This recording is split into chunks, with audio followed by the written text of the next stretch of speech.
Welcome to the Aviation Museum. We're just going to give you a little rundown on some of the stuff we've got here. So we'll come on over to our Hudson. It's the closest one over here on this side is actually the Hudson bomber. Now these, during our ferry command, when we were sending over aircraft during World War II, this was actually the most common one we were sending over. I think throughout the course of the war, we sent around 10,000. And this one right here, I think it's only one of 7 that it could actually be called like operational. If we wanted it to fly again, it could. Started with ferry command. Now the government hired 7 civilian pilots. They didn't want their military pilots involved. It was too risky of an operation, so $1,000 each to fly that one over. They got all 7 over, and we did a lot of help in the war effort there in Europe. This is a water. This one is a water bomber type. So this is used for like firefighting. And back in World War II, this is the most successful kind that was in service. And I think they built just around 3,000 of these before retiring. And when they retired them, they became water bombers other than just the flying water boats. Do you like this plane? I really so. like this I mean, plane. It's the coolest one we have here, I would say. She's probably my favorite. She's priceless artifact here, 1 in 7. I mean, don't get any more unique. Let's move on inside now so we can give you the inside. Luke, you want to lead them on in? Our history in the museum starts over here in 1935 with the construction of the Gander Airport. And it was actually built by the British Overseas Airways Corporation as a money-making endeavor. So originally we were sending over mail and people across the Atlantic. And at the time of its construction, it was actually the largest airport in the world. So it finished over in 1938, which leads nicely into our next section, as that's on World War II. So when the museum finished, so right as it finished, World War II came around, so we quickly changed over to a military operation.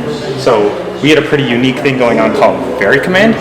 And so what the idea was to help our allies over in Europe is that we would send over American-made aircraft, such as the Hudson bomber, which we were just talking about earlier outside. And when the government caught wind of this, or when they pitched the idea, they thought it was too risky. So they didn't really want to risk any of their military pilots. So they ended up fielding 7 civilian pilots to actually undertake the journey and offer them $1,000 each if they could make it across from here to Aldergrove, Northern Ireland. And miraculously, all 7 of them, civilian pilots, actually ended up making it across. And that started what was known as Ferry Command. So throughout the course of the war, we actually ferried through Gander alone just over 10,000 aircraft, I believe. So we like to think that helped with the war effort a lot. And then when the war came to its conclusion, we went back to its original purpose, so commercial money making, over in this section. And at the time, what was unique about Gander is that all aircraft going across the Atlantic actually needed to stop here, as they didn't have enough fuel to make those long trips, like London to New York. So what that meant is that every big celebrity at the time had to come through Gander. So you can see we got like Elvis, Marilyn Monroe, like even the Beatles, like every celebrity at the time, we like to say was in Gander, even if it was just for a little bit on a plane. And then over at the very back here, we actually have through this door, it's a 1942 DC-3 cockpit, and we have it rigged up as a sort of simulated flight. So in here, as you walk in, it starts up automatically, and you see the screens light up and all the knobs turn, and there's an intercom. So it's kind of meant to simulate what it would be like on a flight at the time, and it is pretty hot in here. So we'll move over to the next section, which I think Brooke here will take over on the next part. All right, so here we have our section on the Cold War. Now, we were neutral territory during the Cold War, so we saw a lot of familiar faces from either side. We actually have pictures right here of Fidel Castro. The first time he came here was the first time he saw snow. He boarded a child's toboggan and went tobogganing, and as you can see, his bodyguards in the back are absolutely mortified. We move over to our section on air traffic control.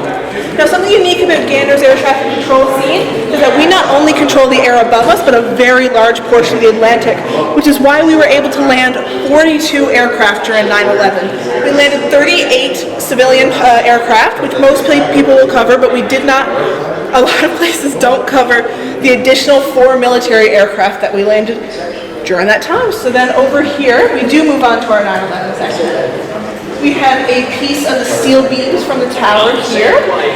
We've got a news clip from when 9/11 happened, talking about the people who helped out, interviews with individuals who did help. And then right over here, I believe we have thank you letters from children and other individuals who were helped during 9/11 by us. So it's a really nice thing to see. And then in the center, just to conclude here, we've got our section on crashes. I mean, we're an airport town. You're going to have a few. So we've got our section on the Air crash, tragic crash, unfortunately. We've got our section on the Sabina here. Then in the middle, we've got our bright yellow tiger moth, very hard to miss. Alright, and basically after we've discussed everything about the museum, we finally have our gift shop here. We sell merchandise from the Aviation Museum. We have some books here about some authors that they wrote about the incidents of 9/11, some personal stories and other stuff such as that. And then over here we have some pins and stickers. We have some planes, even some aircraft, American aircraft that was shipped over to Europe during World War II. So lots of cool stuff like that. We have other merchandise from popular other tourism spots around Newfoundland and Labrador. And that's pretty much it. We welcome you to come. We're open all the time from 9 to 7 every day of the week, even weekends. And we hope you enjoy your stay. We hope to see you soon.